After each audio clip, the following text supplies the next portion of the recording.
sekitar 50 cm. Jadi nanti selangnya berbahan silikon lunak ya Pak ya. Nanti akan saya masukkan lewat hidung Bapak sampai nanti di lambung. Jadi nanti Bapak tidak perlu mengunyah ataupun menelan. Jadi rasa sakitnya itu akan berkurang. Tapi makanan tetap masuk ke dalam lambung Bapak ya Pak ya. Nanti kalau misalkan memang ada rasa sakit, Bapak tetap rileks ya, tarik nafas dalam. Ya, jadi tidak ditahan ya Pak ya, tidak dilawan ya Pak ya. Nanti Bapak bantu saya juga untuk proses menelan selangnya Pak ya, supaya cepat masuk ke dalam lambungnya. Sampai sini bisa dipahami Pak? Baik, kalau bisa dipahami, barangkali dari keluarganya ada yang mau ditanyakan. Kalau tidak ada, izin saya untuk mempersiapkan alat-alatnya terlebih dahulu ya Pak ya.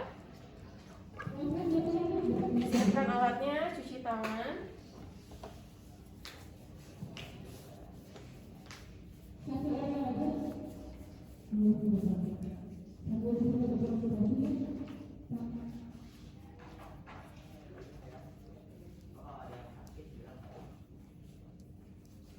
Lalu pakai alat pelindung ini ya.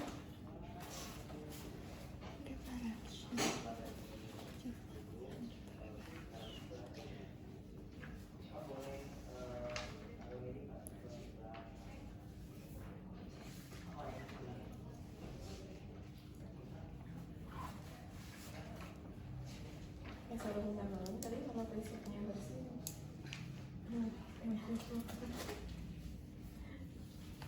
Oh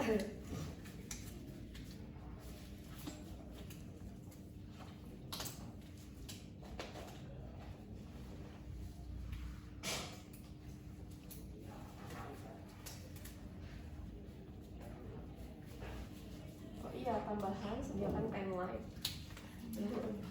Mas, pulung hidung kalau ada, tapi kalau nggak ada ya, karena rumah sakit kita tidak bisa memaksakan untuk diadakan, kecuali teman-teman mau pinjam dulu ke sini biar lebih maksimal gitu ya pelaksananya, boleh ya. Oke, APD sudah lengkap, kita atur posisi head up ya, kepalanya lebih tinggi ya, anggaplah ini kepalanya lebih tinggi ya. Oke Bapak, sudah siap?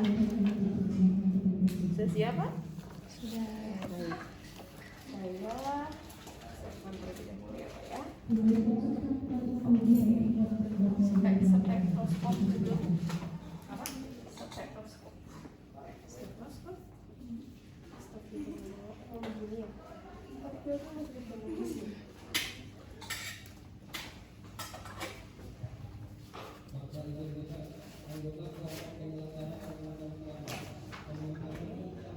Bapak, kondisi ya, saya pasang dulu.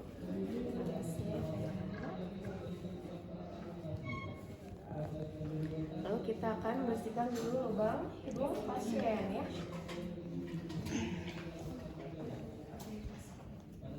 Ya, kalau ada spekulum boleh pakai spekulum, tapi ini pasti akan membuat pasien tidak nyaman ya. Jadi boleh pakai senter aja. Ya, pakai spekulum, buka. Ya. Maaf ya Pak ya, saya cek ya Pak ya. Oke. Lagi ya Pak ya. Oke.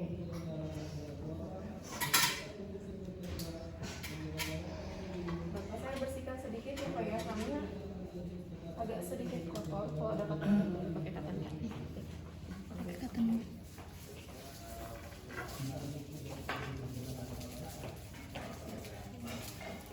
Tapi hati-hati dengan katan barat ya. Kenapa? Karena ini akan merangsang dia untuk bersin. Ya nanti kalau udah ada bersin, basah di sini, wah udah ya. Bisa jadi mampat nanti ya. Teman-teman harus dipahami, mampat itu bukan karena ada slime di dalam hidung, tapi ada pembengkakan di dalam ya. Tidak ada nodul di sini, bengkak di dalam hidung. Jadi makanya kenapa teman-teman udah nyingsing bisa tarik kumaha juga ya, nggak plong-plong ya, karena bukan slime atau bukan ingus yang nangkut di situ, tapi ada pembengkakan. Itu karena tadi terstimulus, bengkak aja dianya ya. Kenapa kok bisa pindah-pindah Bu, kanan pindah ke kiri tadi karena bengkak tadi. Kalau misalkan slime masa iya bisa pindah ke sini, kan tidak ada lubang di antara itu ya, coba bolong ya. Jadi hati-hati kalau mau bersihkan di bagian luarnya saja ya. Bapak punten ya, saya bersihkan dulu ya, punten ya Pak ya. Tidak usah sampai ke dalam. Kalaupun memang geli udah pakai tisu aja ya.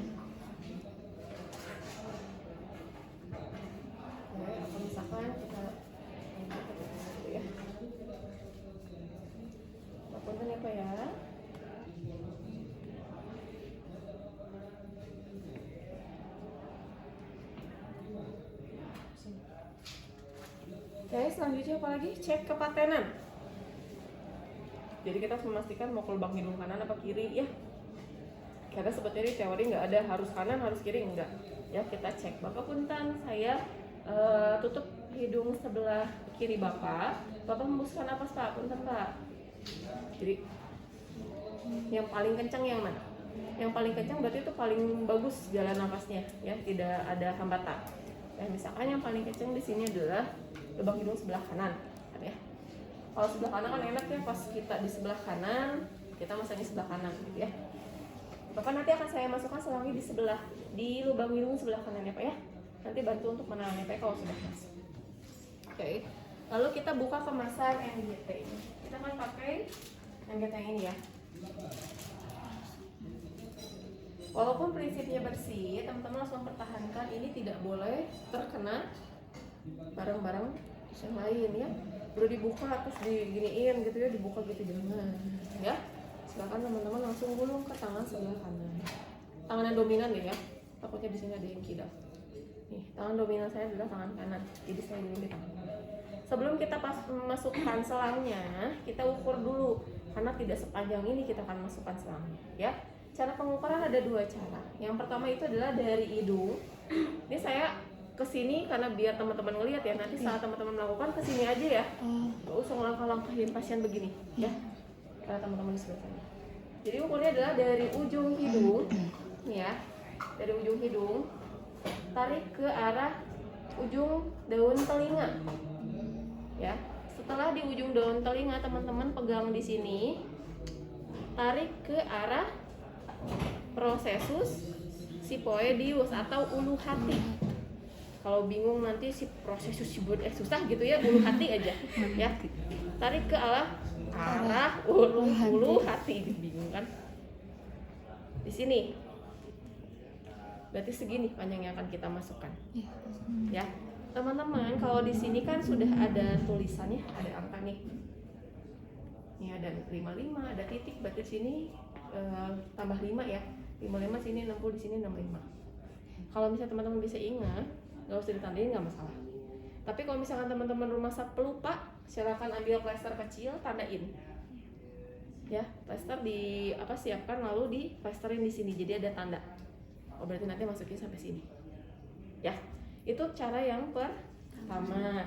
Cara yang kedua itu dari ubun-ubun. Ubun-ubun di mana sih teman-teman? Oke, betul ya. Jadi jangan sampai di sini ukurnya ya. Ini apa namanya? Dahi. Ini mahasiswa saking gembernya ngukur selang dari dahi ke hidung, dari hidung ke prosesus, akan lebih pendek jatuhnya ya. Nanti nggak nyampe ke lambung ya. Jadi kita ngukurnya dari ubun-ubun ya. Kalau misalkan ada apa sih namanya, itu rambut ya kan, kalau orang tuh biasanya ubun-ubun tuh ini rambut ya kulincir. Nanti kalau kayak kulincirnya 2 bingung. Jadi tepat di atas ini ya, tepat di atas kepala banget ya ubun-ubun. Dari ubun-ubun pasien, nih kita tarik sampai ke hidung. Dari hidung kita pegang, lalu kita tarik ke arah prosesus sipoedius. Dan hasilnya pasti akan sama di 65 buat pasien ini. Ya, nggak akan mungkin beda dari hidung. Ingat ya, hidung ke telinga, bukan telinga ke hidung, akan beda panjangnya. Oke? Bapak nanti akan saya masukkan sepanjang ini ya, atau 65 cm akan saya masukkan selangnya ya. Oke, sudah siap, nanti teman-teman silakan gulung lagi. Oke, lalu kita siapkan kasa di sini ya, lalu beri jelly nih.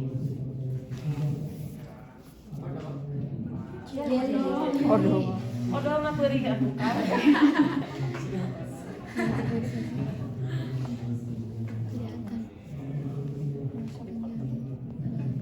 Pakai jelly ya. Lalu dilumuri karena kita akan mulai untuk memasukkan selangnya ya. Dilumuri oleh jelly. Bu, kalau misalnya di mode itu dilumuri sampai batas tanda kebayang licin ya. Jadi silakan teman-teman pakai di ujungnya saja karena nanti juga akan terlumuri semuanya ya. Kita pasangkan di ujungnya, dibuang, baru kita akan masukkan ke pasien. Yang pertama kita akan lakukan tadi head up up ya. Jadi posisi kepala pasiennya agak menengadah ya. Bapak, saya masukkan ke lubang hidung sebelah kanan ya Pak ya. Bismillah, saya masukkan ya Pak ya.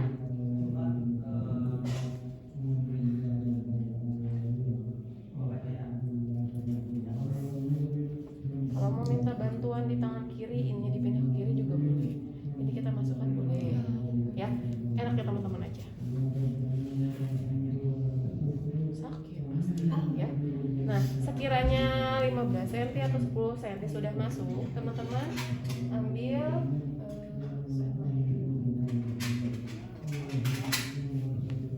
pen light ya. Jadi pasien buka mulut. Kita mau lihat dulu menggulung atau enggak sebelum dia masuk ke tenggorokan. Ya, Bapak boleh buka mulut ya Pak. Oh aman, nggak menggulung. Sama kalau misalkan pasien udah ada reaksi batuk gitu ya, terus sudah ungu, berarti itu salah masuk ya teman-teman ya. Masuknya malah ke paru-paru. Ya jadi hati-hati karena di sini ada dua saluran, ada yang ke paru-paru, ada yang ke lambung. Ya kalau kita salah-salah masuk, wah bahaya ya.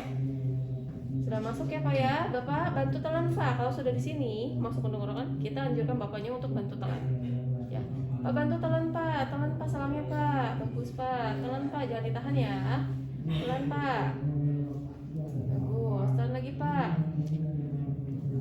telan lagi Pak. Bisa juga difleksikan ke bawah ataupun ke atas. Jadi kita bantu untuk menutup dua katupnya, karena kan di sini ada dua katup, ada satu katup untuk membuka saluran pernapasan atau saluran pencernaan. Jadi kita akan bantu. Telan Pak, sampai di 65 cm ya, sampai tadi di batas kita sudah mengukur. Karena ini petamnya mentok di sini ya. Anggap ini sudah 65 cm ya. Bapak, ini selangnya sudah masuk. Sebelumnya saya mau ngecek dulu ya Pak ya, apakah betul-betul sudah masuk di lambung Bapak ya Pak ya. Untuk pengecekannya itu ada 3 cara. Bu boleh diletakkan di sini boleh. Karena kan kita sudah memaksimalkan yang masuk ke badan itu tidak terkena apapun. Letakkan di sini, kita akan cek. Yang pertama ambil tadi kan ada air putih ya. Atau misalkan teman-teman mau menyediakan aqua bides juga nggak masalah. Masukkan ke kom, kalau ada aqua gelas saja. Masukin ke sini, terus teman-teman ujungnya dimasukkan ke dalam sini.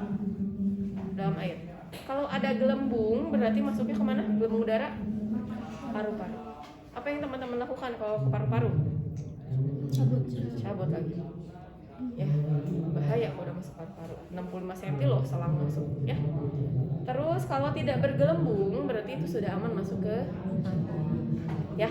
Oke, itu cara yang pertama. Cara yang kedua adalah dengan menggunakan sonde tadi, squeeze 50 cc.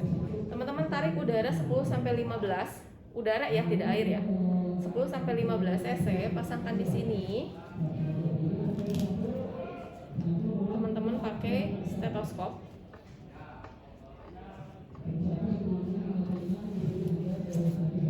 Stetoskopnya letakkan di prosesus sifoidius di ulu hati tadi atau bergeser ke kiri sedikit ya, karena lambung di sebelah kiri ya, ujung lambung sebelah kiri. Prosesus sifoidius atau bergeser sebelah kiri sedikit, lalu kita akan lakukan pengecekan kedua, yaitu kita tekan sekaligus ya. Kalau terdengar di sininya bluk berarti sudah masuk. Tapi kalau misalnya udah kita bluk gitu tapi nggak kedengaran suaranya berarti salah masuk. Ya, itu cara yang kedua. Harus sekaligusin ya, jangan itu nggak akan kedengaran apa-apa. Ya jadi harus betul-betul sekaligus kan, ditekan. Itu kan gini aja kedengeran ya, apalagi nanti kalau di lambung. Ya, oke itu cara yang kedua. Cara yang ketiga itu dengan menarik isi lambungnya. Kita tarik ya, pelan-pelan tarik. Tapi teman-teman jangan perhatikan yang di sini, perhatikan yang di ujung selang sini. Ya, kita tidak harus menarik sampai ke masuk ke dalam squid ya. Ditarik sini, apakah muncul isi lambung? Mau itu putih seperti muntahan ya, atau misalkan mau kuning ataupun hijau cairan asam lambung pasien ya, atau mungkin berdarah karena memang mau dievakuasi isi lambung gitu ya. Itu yang penting ada cairan yang keluar di sini atau ada luaran. Karena kalau paru-paru itu tidak akan ada luaran apapun ya. Kalau sudah ada, teman-teman pelan-pelan masukin lagi cairannya ya, baru kita buka.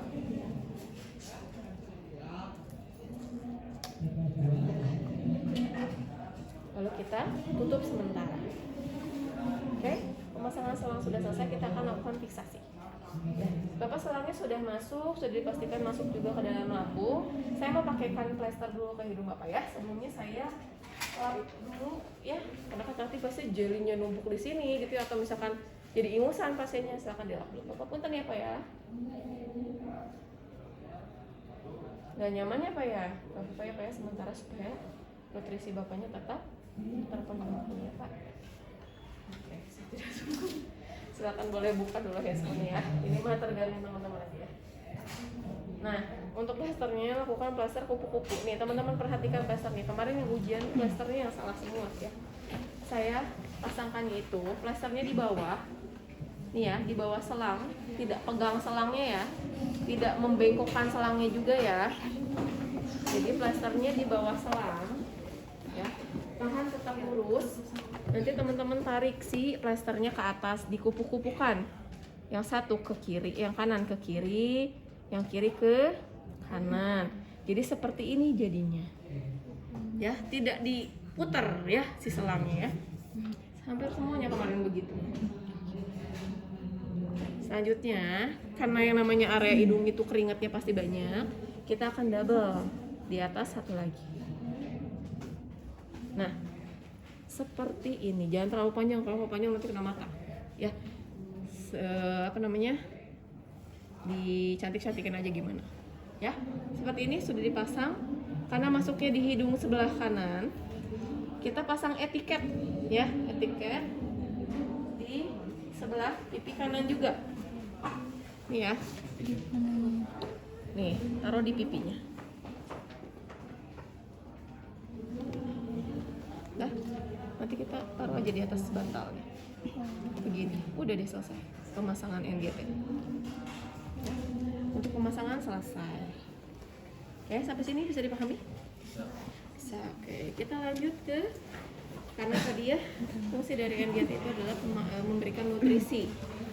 Kalau pemberian nutrisi, teman-teman kan nanti tidak akan ditargetkan untuk pemasangan gitu untuk selang ya.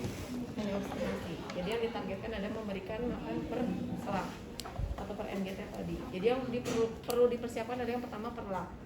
Terus alat sonde ini ya, atau squid 500 cc ini ya. Terus makannya sudah jelas ya, makannya teman-teman nggak usah nyiapin, nanti ada ahli gizi kok yang datang gitu ya. Biasanya air susu. Terus nanti air minumnya pasien ya, air minumnya pasien, tisu ataupun kasak yang teman-teman persiapkan. Oke, yang pertama teman-teman lakukan adalah, kalau makan apa yang pertama dilakukan? Teman-teman kalau makan apa dulu? Tangan, oke Pak, cuci tangan dulu. Terus apa lagi? Berdoa. Kita sama ini sama kita kalau misalnya mau makan kayak gimana? Gimana? Apa lagi? Baca doa. Ya, Bapak sebelum Bapak makan, saya bantu untuk Bapak makan. Bapak baiknya baca doa dulu Pak. Yuk kita baca doa bareng-bareng Pak. Amin. Setelah itu apa lagi? Minum dulu ya Bapak. Sebelum kita makan, Bapak minum dulu ya Pak ya. Nah, minumnya kita bantu juga ya, karena nggak mungkin minum dari sini ya. Caranya teman-teman pasang ini, lepas ya itunya ya, si dorongannya, karena tekanan terlalu besar itu akan menyebabkan nyeri pada lambung. Kalau ditekan gitu kan kayak teman-teman makan kecepatan, sakit ya. Nah, kita akan mengandalkan gaya gravitasi ya. Pasang. Yang pertama kita akan masukkan adalah betul minum dulu ya. Minumnya jangan terlalu kenyang dulu, nanti keburu kembung pasiennya ya, sedikit aja. Itu sih tergantung ya pasien, nggak ada ketentuan mutlak harus 20 cc, 10 cc enggak, yang penting minum aja dulu pasiennya ya. Kayak kita ibaratkan 20 cc ya, kita masukkan dulu air 20 cc, air minum ya, bukan air aquabides atau misalkan air MCL ya.